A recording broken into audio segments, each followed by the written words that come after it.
Hey everyone, please come channel. So today's video is going to be a little different. Today I thought I'd start a DIY Tuesday where I show you like my DIYs or DIY organization. So today I'm going to show you how to make gluten-free and sugar-free pancakes that are really delicious. So let's get started. And let me just disclaimer this, that I have done this by myself and I did not follow the recipe. This is just my way of making it. I will be linking my blog in the description below, and I'll be uploading that recipe after this video. So let's get started. What you'll need is for your measuring cheese, you'll need a half a teaspoon. You'll need a cup, 1 cup and a 1/4 cup measuring cup, and then you'll need for your liquid measuring cup, you'll need a 1 cup measure, and then add another 1/2 cup. Then you also need a single blender, which you can buy these at Walmart, which this is the one I'm using today. You'll also need a microwavable safe bowl. You'll also need a whisk of your choice. You'll also need a bowl of your choice. You'll also need a container for your like pancake batter. I'm using like a water bottle with like a screw on top for mine. I believe this is 24 ounces. For things you'll need for ingredients is you'll need Glabber Girl baking powder, which any baking powder will do, and you also need some pure baking soda Arm & Hammers that I'm using. You'll also need 1 egg of your choice. I just use the ones from Walmart. And you'll need land of like butter. You'll need 1/2 stick. Then you'll need some Bob's Red Mill gluten-free rolled oats whole grain. You'll also need some Great Value super fine bleached almond flour. Any almond flour will do. And then you also need some gluten-free flour, which I just got from Walmart, I believe, or like a Walmart brand. So let's get started. What you want to do is get your blender cup or your blender that you're using and put a 1/4 cup of almond flour and a 1/4 cup of rolled oats. Any rolled oats will work. I recommend, if you are gluten-free, to make sure they are gluten-free. I hate opening bags. Sorry for the noise. My dog's might be barking in the background. Ow. Down, girls. So just put like about 1/4 cup or a little bit more. It doesn't have to be even. And then you want to take your almond flour. Now you can make this without almond flour if you don't like almond flour. You can't taste it. So about that. Then you want to mix this together. Now what you want to do is get this blended until it is a creamy texture. So maybe that how this is going to work for me to talk. So basically, this is the blender I use. It's like the Hamilton blender. So you want to just put it on like, just push it down to kind of blend it. And little ones can work too.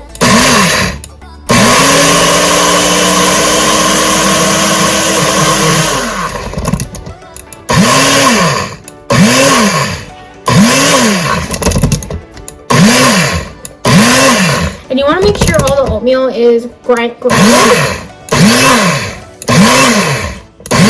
Now we kind of shake this and to make sure it's all blended. So you kind of see it's a creamy texture. There's still a few more. You kind of shake it up to make sure it's actually done.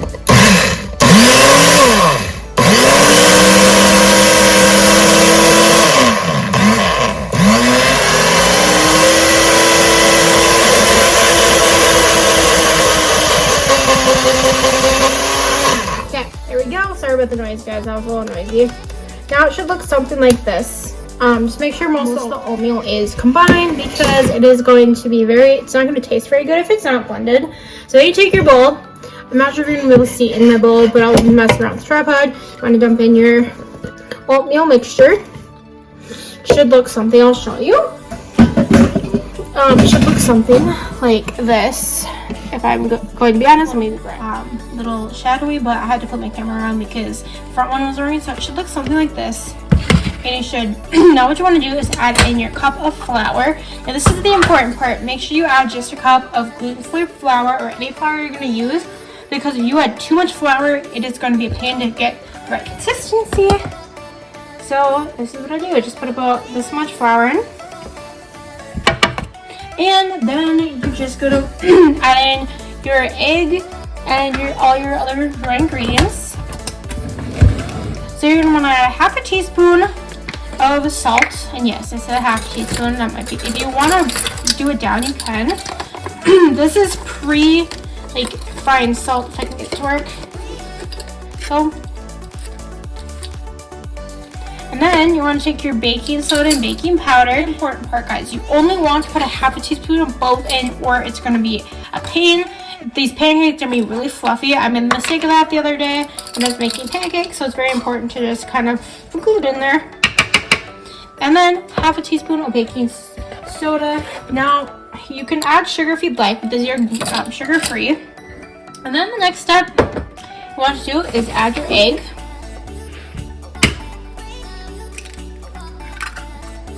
And I do about 1 egg. And then you want to take your butter and you want to cut it in half with like a pair of scissors, anything sharp. I just have a pair of scissors on hand, so and you just want to break your butter in half, if I can get it to half, and then you just want to put this in your microwavable mug for 30 seconds. Now you can use pre-softened butter, but this is where I get my dairy in because I don't drink milk.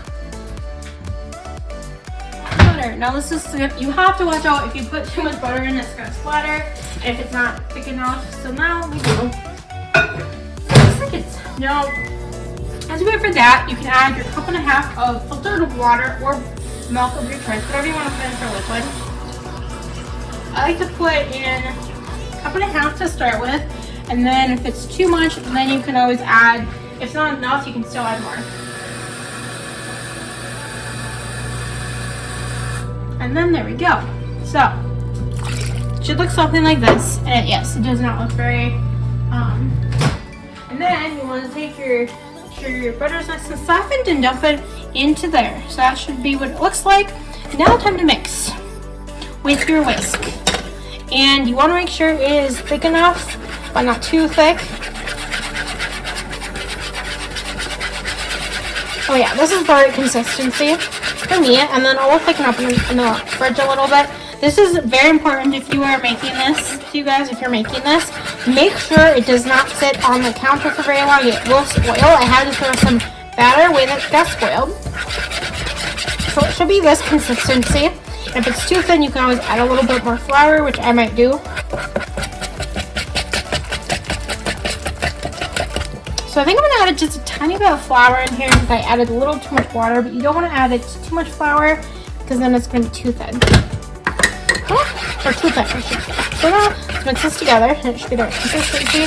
Now you can take your mic, whatever you want to put it in. Make sure it's mixed. It should look something like this. After you have this done, it should just look nice and thick. And if you don't like, if it's too much consistency, then you can thin it out. But I'm just gonna put it in this water bottle of mine that I used for water, but it works really well for pouring my pancake batter. I always try to make it the night before, and it should all fit in there. And it should look something like this. And yes, this one's actually gonna all fit in the one. I made one batch that did not completely fit. And now if you want to scrape it, you can too. But I might be able to scrape this one out a little bit. So yeah, it's actually, this is like really, really delicious pancakes, I will say. And you can, I have a different recipe on my YouTube that has sugar in it, but I actually found these make it better. Sorry, I'm making a mess. So yeah, there you go. So there is the pancake batter made. Now it can hold to a week or more. Just make sure you have, when you made it, I had to throw I just threw a couple jars away because I didn't know when they were made with. And if they're made, they get really stale really quickly. So you want to make sure when you actually take out your pancake batter and you're putting dishes in your sink, make sure you clean them right away. So there we go. There's how you make gluten-free, sugar-free pancakes, these are my favorite pancakes to eat in the morning. I eat them twice a day, depends on what my mood is. So thanks for watching. Please here's what it looks like. I haven't all finished. I think my lighting is a little awkward because I have a light going on. So thanks for watching. Please send this video. Comment down below like what kind of your favorite pancake batter is, And comment down below what you want me to make for my next DIY Tuesday. So yeah, this will last, like I said, for about a week in my fridge. And I usually sometimes put the date on it, or I just kind of guess. But sometimes, like, I recommend you put a date on it if you have like tape or something to throw in there. Like, I have like a clear marker, so we'll just do it that way. Even though I might ruin my water bottle, but I'm just gonna put it right here. I think it probably will come off in the dishwasher, but there you go. So I'll see you guys in my next video.